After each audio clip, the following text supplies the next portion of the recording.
الحمدللہ رب العالمین والعاقبۃ للمتقین والصلاۃ والسلام علی سید الانبیاء والمرسلین وعلی آلہ وصحبہ اجمعین، اما بعد، فاعوذ باللہ من الشیطان الرجیم، بسم اللہ الرحمن الرحیم۔ کذالک یوحی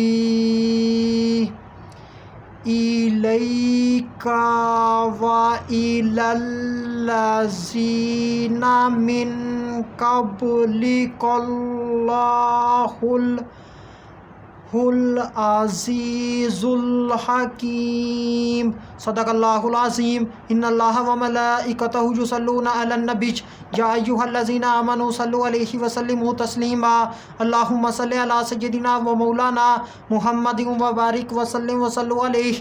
الصلاۃ والسلام علیک یا سیدی یا رسول اللہ، الصلاۃ والسلام علیک یا سیدی یا حبیب اللہ، الصلاۃ والسلام علیک یا سیدی یا محمد الرسول اللہ صلی اللہ علیہ وآلہ وسلم۔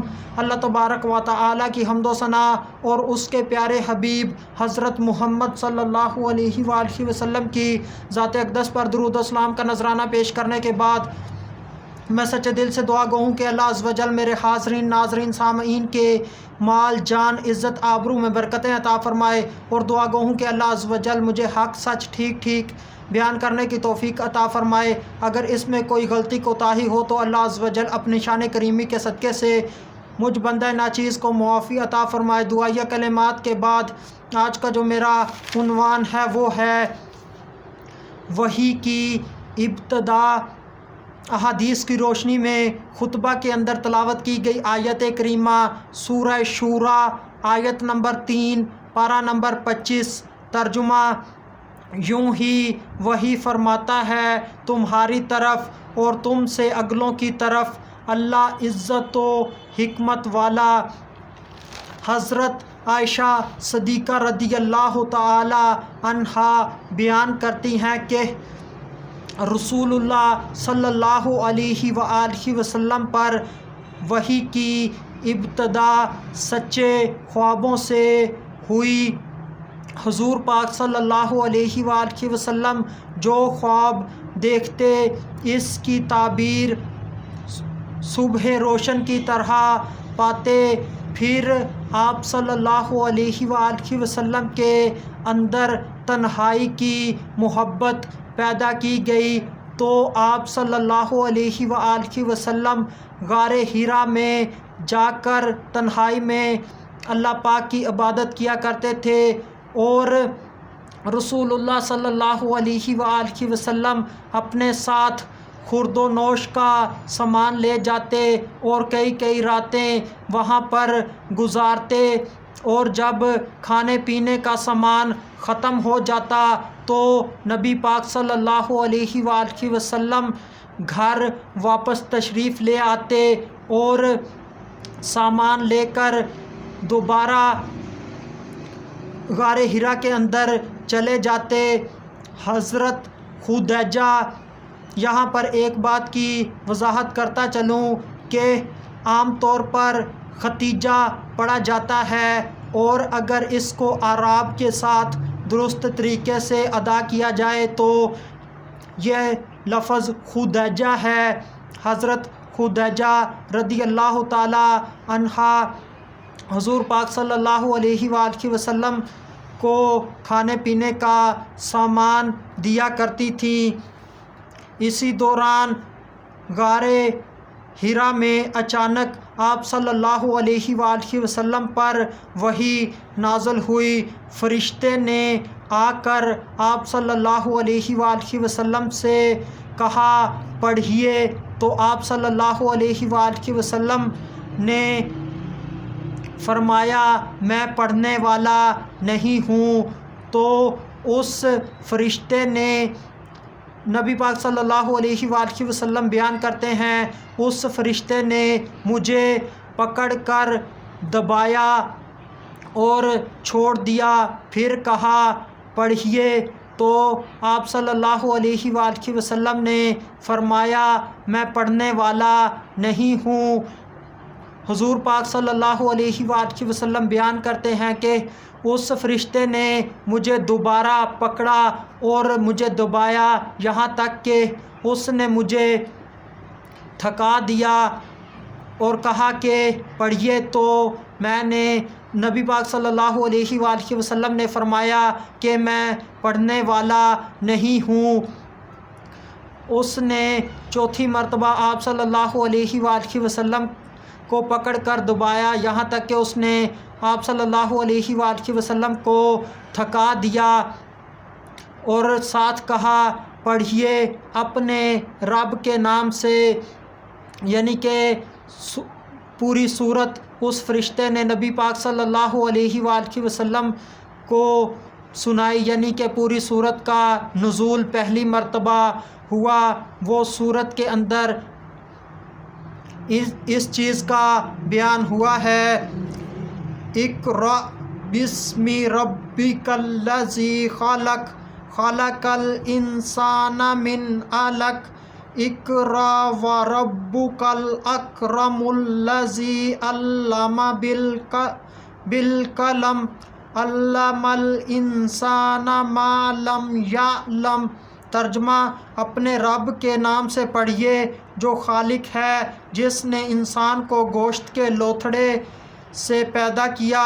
پڑھیے آپ کا رب سب سے زیادہ کریم ہے، جس نے قلم سے لکھنا سکھایا اور انسان کو وہ باتیں بتائیں جو وہ نہیں جانتا تھا۔ پھر رسول اللہ صلی اللہ علیہ وآلہ وسلم وحی کو لے کر حضرت خدیجہ رضی اللہ تعالی عنہا کے گھر تشریف لے آئے اور اس حال میں تھے کہ آپ صلی اللہ علیہ وآلہ وسلم پر کپ کپی طاری تھی۔ آپ صلی اللہ علیہ وآلہ وسلم نے فرمایا زمبلونی زمبلونی، مجھے کپڑا اڑا دو، مجھے کپڑا اڑا دو۔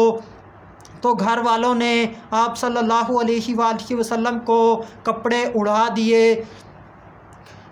اور جب آپ صلی اللہ علیہ وآلہ وسلم کا خوف جاتا رہا تو حضور پاک صلی اللہ علیہ وآلہ وسلم نے سارا واقعہ حضرت خدیجہ رضی اللہ تعالی عنہا کو بیان کیا، اور آپ صلی اللہ علیہ وآلہ وسلم نے فرمایا اب میرے ساتھ کیا ہوگا، مجھے اپنی جان کا خطرہ ہے۔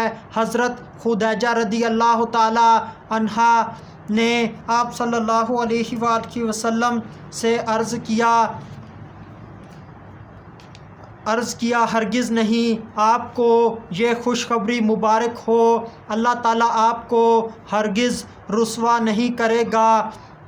خدا گواہ ہے کہ آپ صلہ رحمی کرتے ہیں، سچ بولتے ہیں، کمزوروں کا بوجھ اٹھاتے ہیں، نادار لوگوں کو مال دیتے ہیں، مہمان نوازی کرتے ہیں اور راہ حق میں مصیبت زدہ لوگوں کی مدد کرتے ہیں۔ پھر اپنے چچا زاد بھائی ورقہ بن نوفل کے پاس لے گئیں۔ حضرت خدیجہ رضی اللہ تعالی عنہا آپ صلی اللہ علیہ وآلہ وسلم کو اپنے چچا زاد بھائی ورقہ بن نوفل کے پاس لے گئیں۔ ورقہ بن نوفل عیسائی تھے اور بہت بڑے عالم تھے اور زمانہ جاہلیت میں کے عالم تھے، اور انجیل کو عربی زبان کے اندر لکھتے تھے۔ بہت بوڑھے ہو چکے تھے اور نابینا ہو چکے تھے۔ حضرت خدیجہ رضی اللہ تعالی عنہا نے ان سے کہا اے چچا، اپنے بھتیجے کی بات سنیں۔ تو ورقہ بن نوفل نے کہا رسول اللہ صلی اللہ علیہ وآلہ وسلم سے کہا اے بھتیجے، آپ نے کیا دیکھا؟ رسول اللہ صلی اللہ علیہ وآلہ وسلم نے وحی کا تمام واقعہ بیان فرمایا، اور ورقہ بن نوفل نے کہا یہ وہی فرشتہ ہے جو حضرت موسیٰ علیہ السلام پر وحی لے کر نازل ہوا تھا۔ کاش میں جوان ہوتا، کاش میں اس وقت زندہ ہوتا جب آپ کی قوم آپ کو وطن سے نکال دے گی۔ رسول اللہ صلی اللہ علیہ وآلہ وسلم نے فرمایا کیا واقعی میری قوم مجھے میرے وطن سے نکال دے گی؟ تو ورقہ بن نوفل نے کہا کہ جس شخص پر بھی اس طرح وحی نازل ہوئی ہے اس کی قوم اس کی دشمن ہو گئی۔ اگر زمانے نے مجھ کو موقع دیا تو میں اس وقت آپ کی انتہائی قوی مدد کروں گا۔ پھر کچھ دنوں کے بعد ورقہ بن نوفل وفات پا گئے اور حضور پاک صلی اللہ علیہ وآلہ وسلم سے وحی رک گئی۔ حوالہ صحیح بخاری شریف حدیث نمبر 3۔